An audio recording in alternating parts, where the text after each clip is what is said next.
What? Rudolf of Germany usurped my wife's title? I can't believe it. Rudolfinger are up again. Doing this nonsense, and I'm holding too many duchies. Savoy? Why am I holding Savoy? Vatican outrage. Letters have been sent out to the whole Catholic world from the Vatican. The Pope has demanded a stop to the beatification of sinful people and revoke the rights from the rest of the clergy to do so. From now on, the granting of beatification will be given out by the Pope personally. The Vatican will no longer stand for more shameful examples like the wrongful beatification of Kopflaith in its name. Now only the truly pious followers of Christ will be granted the reverence of the faith. Look at this. Flu, greedy, temperate. Yeah, she's a hedonist even, a horrible person.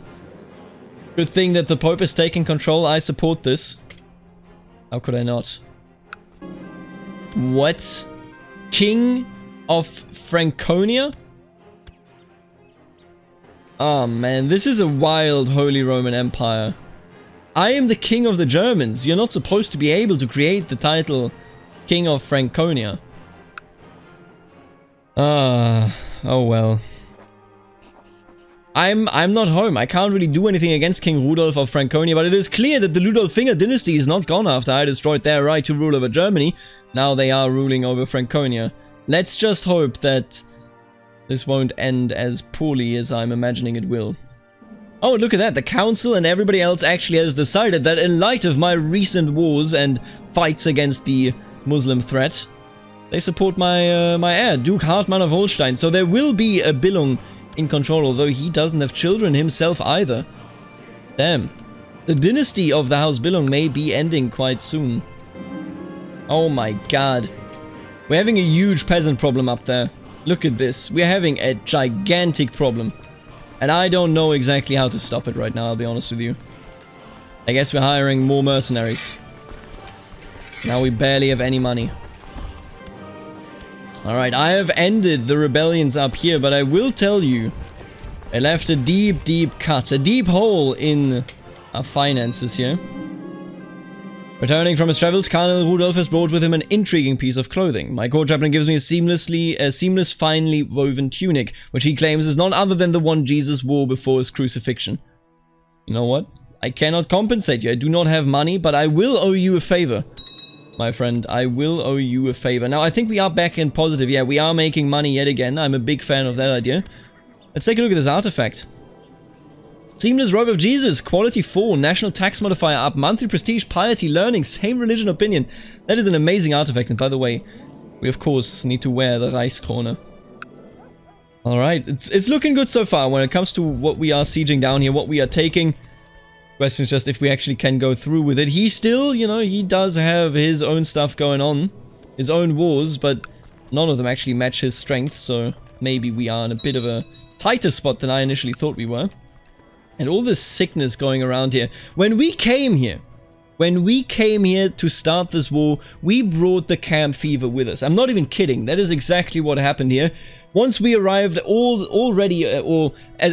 immediately the camp fever broke out. It is a miracle that Egbert, who has led the entire time, and yes, I've done that on purpose, he has led his armies here the entire time, he has not gotten sick. An absolute miracle. Oh boy. This battle is worse than anything we have seen before, and I truly do mean anything. Because look at this. Our troops are scattered, our troops are far away, and we must win this battle. Or else we face dire consequences. I don't know, I don't think we can win it. Egbert here standing alone. Hoping that he can pull something off, but let's be honest, how likely can it really be? We have good strategies, but that is also about it at the moment.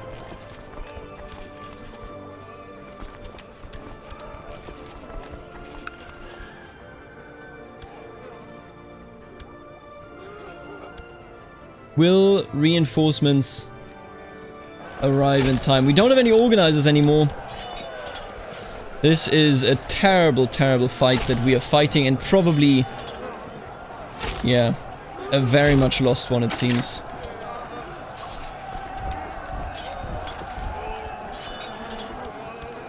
We lost this battle, but we did not lose the war. Do not fool yourself. This is doable. They are not all that strong. Oh no. Is this the actual end?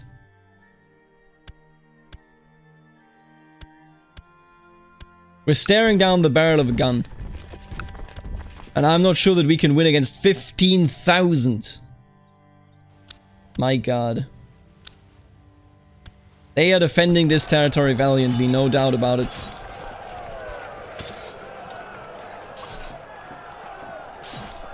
And wow, this actually was so much closer than I thought it would be. This actually was like throughout so much closer than it should have been. My vassal is arguing with his wife. She seems quite upset and they are almost screaming at each other. I don't even notice that you are watching them. You know what? I'm literally not there. Oh wow. The Kaiser has called and the realm has answered. I've asked all my vassals for yet another wave of levies, for yet another wave of men capable to take on the devil that waits in the south. As you can see, they've besieged a lot of the war-torn land, of the devastated land down there. And now we will have to face our enemies once more. Maybe for the last time. One can hope, right? One can hope. But this war has been going on for a solid 7 years. Our campaigns, I would call it, not a war. Our campaigns against the Umayyads have lasted for what feels like an eternity. Now, can we finally finish it? Or will we be finished? The Umayyads are reclaiming whatever there is to be reclaimed, but they are too certain in their case. They think this war's already over. But let me tell you, nothing is over at this moment in time. Let's fight. Let's find out which god is real and which one isn't. Oh, come on. They're so good in the actual melee phase. It's a pain. Ah! After all this time, we actually finally won a battle.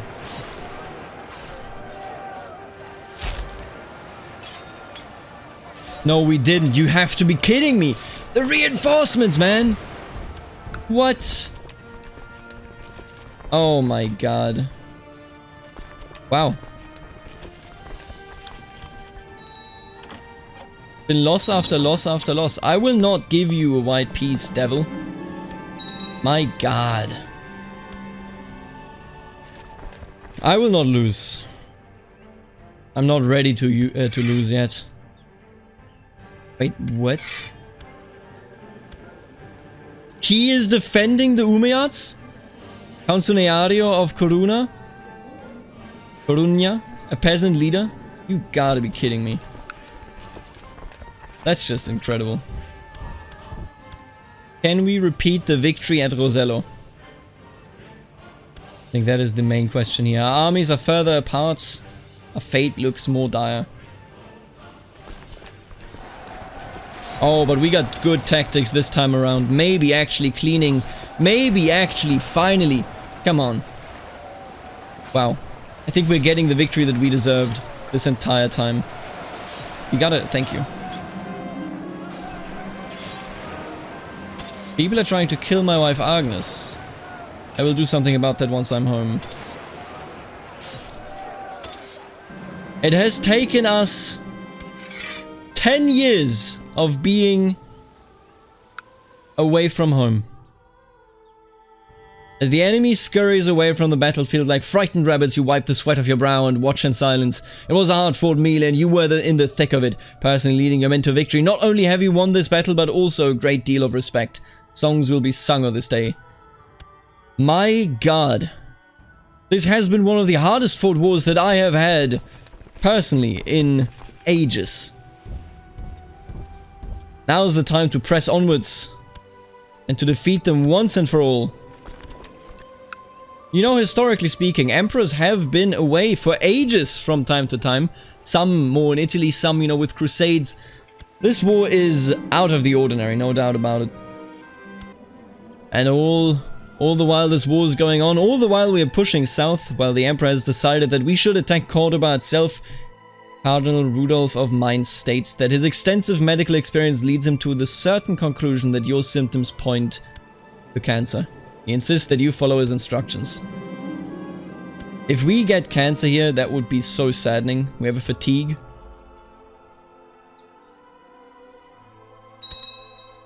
Cordoba will fall. Wow. Rudolph is a genius. The symptoms which have troubled you lately were a sign of something much worse. You have cancer.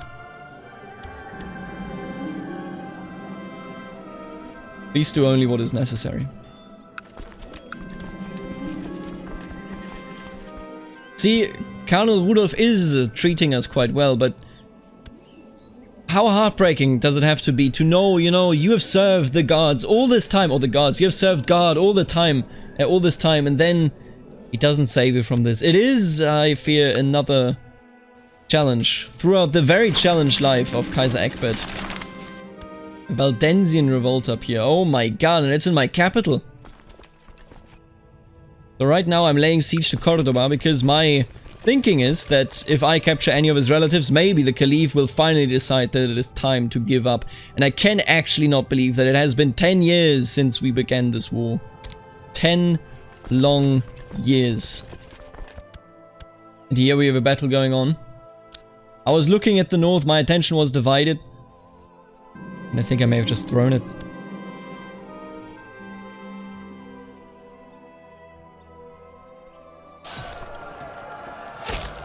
Come on, you can do it. No, you cannot do it. We have besieged the Umayyads for such a long time. And in the end, we actually fail. Impossible. I will try once more. And here we go, yeah.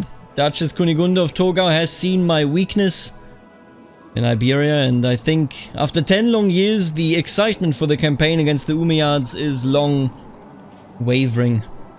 Now we're looking at a situation where people are willing and able to rise up, and it is embarrassing, but I can't stop them. I have no choice.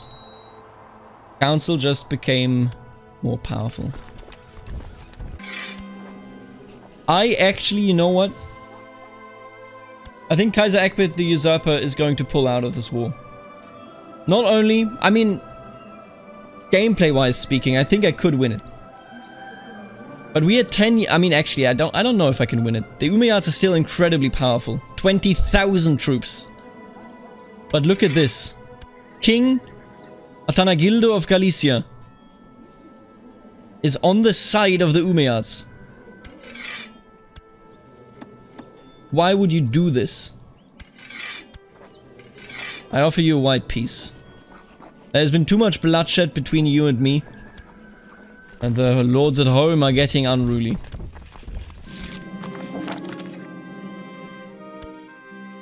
Ten long years.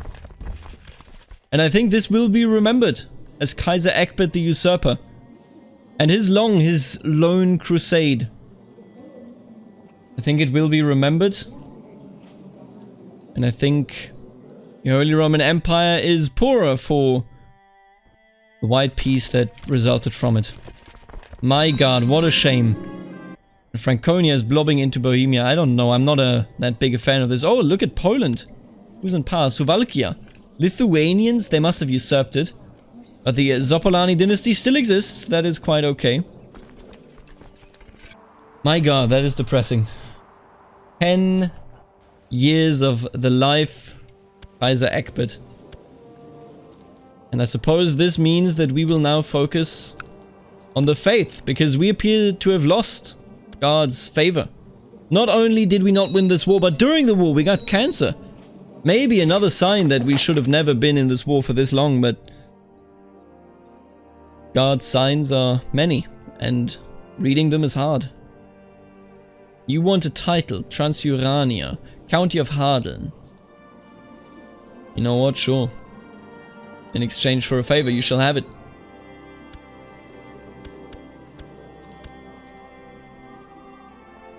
Wow. My heart is broken. Poor Akbet. My heart is broken. Galicia actually joining in on the side of the Umayyads. It is a cruel joke what King Atanagildo has done here. Blessed has passed. Good for you.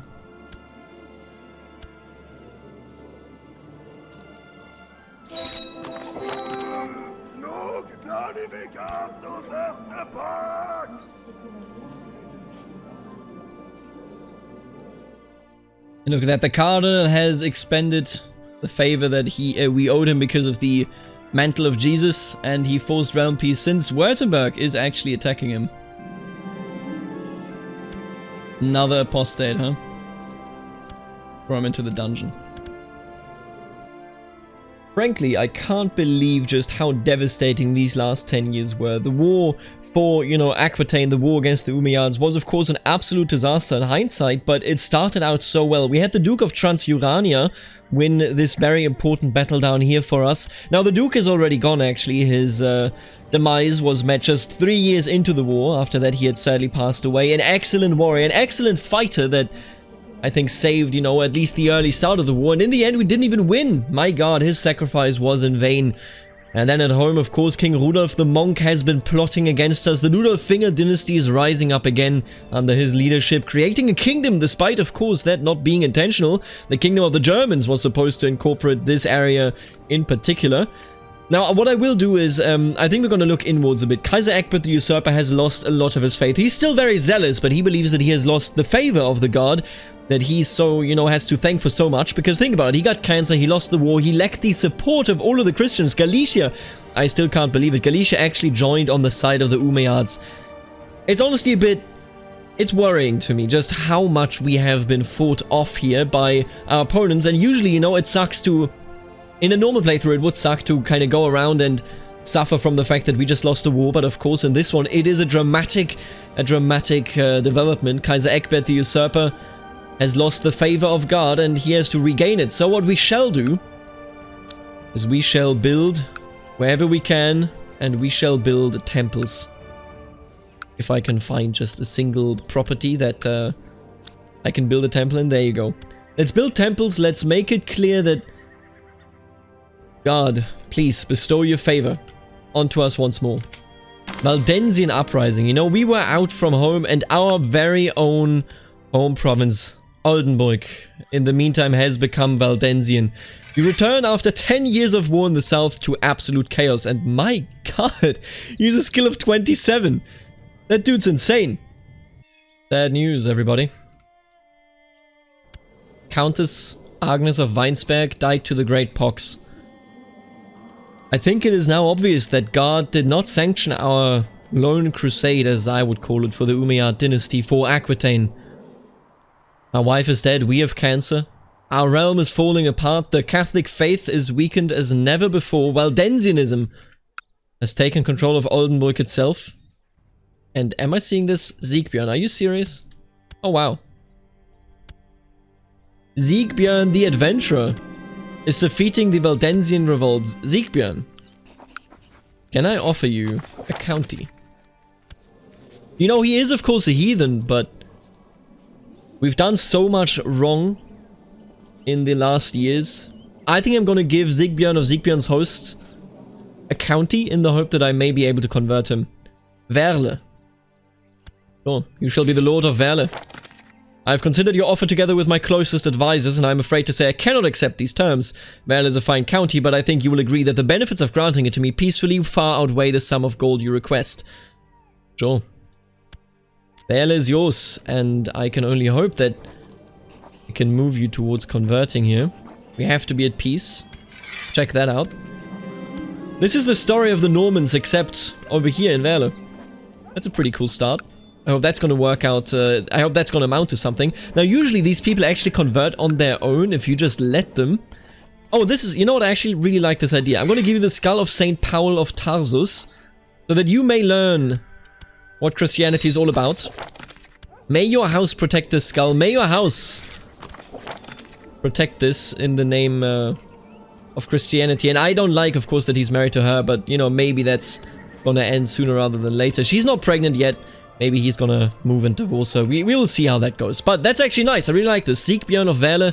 Those are our Normans. He protected our realm, kind of by accident, I guess, against the heretic menace. And now he is a good Catholic that is protecting the skull of St. Paul of Tarsus.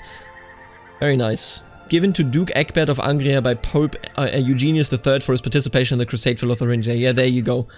That skull shall now be protected in Vale. Let's not forget this. I think throughout this playthrough we can see this and take note of it.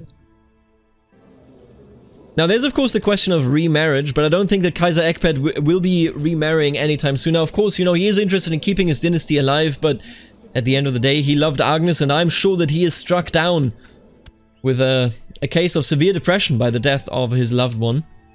What a horrible... Honestly, what a great life he's had. He's protected Christianity, but also what a horrible life God has given him after all. He tried so hard, and in the end, it did not even matter. Well, and begrudgingly, I have to accept that both Franconia and Frisia deserve a seat on the council. I'm not a big fan, let me tell you, but what needs to be done needs to be done. And I think we shall continue to build some temples. My liege, I am pleased to report the success of my mission to Oldenburg. The majority of the population have been converted to the Catholic faith. Your humble court chaplain, Cardinal Rudolf of Mainz. Very nice.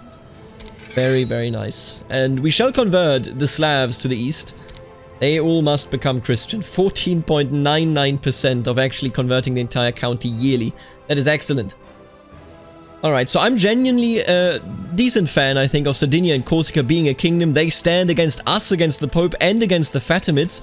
But I've been thinking, and you know, I have the opinion, of course, we need to serve the Pope. And the Pope is the one that made all of this possible. So what I'm going to do is, I'm going to push the claim for Carla di Ivrea for Spoleto, with the, you know, requirement that once she becomes the claimant or the ruler here, she will become a vassal of the Pope. I'm going to do that outside of the game mechanics when we win this war, if we win this war, but we will bring order to these lands and we will strengthen the Pope even more than, you know, he's already grown. So let's just start this right here. This, of course, is one of those missions that the Pope demanded from us if we were to form the Holy Roman Empire that never actually came to fruition. So I'm thinking maybe this is why the God that we have prayed to for so long has not blessed us in a while. Let's just try to push this for him. Oh! 30 years have already passed. A messenger approaches us with a letter from the Vatican, from the Vicar of Christ himself. He's asking us to prepare men to fight against the heathens and infidels, to restore Christendom to the lost places of the world. The Pope wants to send our faithful Christian men against Aquitaine. The region is held by the Mohammedan Caliph Fadil of the Umayyad Empire, and it is time to return it to Christianity once more. Though the Pope wants to invade Aquitaine, a pious Christian could convince everyone to focus on others' objective that is of more value to us. My men are ready to Aquitaine. So we are looking at yet another crusade. I can't believe 30 years have already passed. Man, those 10 years truly were cruel to us. I like my niece. I remember Bedriska. She is a bastard, of course, but... you know, she deserves as much of a name as we do, and of course she has some heirs anyway. It's a different dynasty, of course, but I think that is perfectly fine.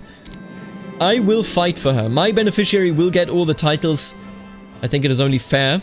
We will defeat the Umayyads after all. King Egbert the Usurper may see this through. And you know, honestly, I feel like the fact that we are now pushing for Sardinia and Corsica to lose the papal claim territory here to the Pope, and the Pope going and saying, you know what, your dream was always a free Aquitaine, so I shall fulfill it.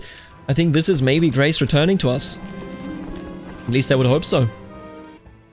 But whether Egbert will get his redemption arc and whether we will see Aquitaine under Christian rulership, I think is something for tomorrow's episode. For the moment, I want to thank the members of the channel that are making videos such as this one possible, namely the Barons Aaron, Stefan, the Richest T, Snywolf, Emma Mamello, Thomas, Lachlan, and the newest member, Mitchell. Then, of course, also the Counts, Shifty, Ixum, the Naughty, and Wombat, and last but not least, the absolutely beautiful Dukes, Suspicious Duck, Benedict, Nathan, Knight of Squires, Kenneth, Lexo, Roboman, My Dad Left Me at Arby's, and the absolute legends Eric and Aiden. Thank you so much for supporting the channel, and I will see you later. Alligator.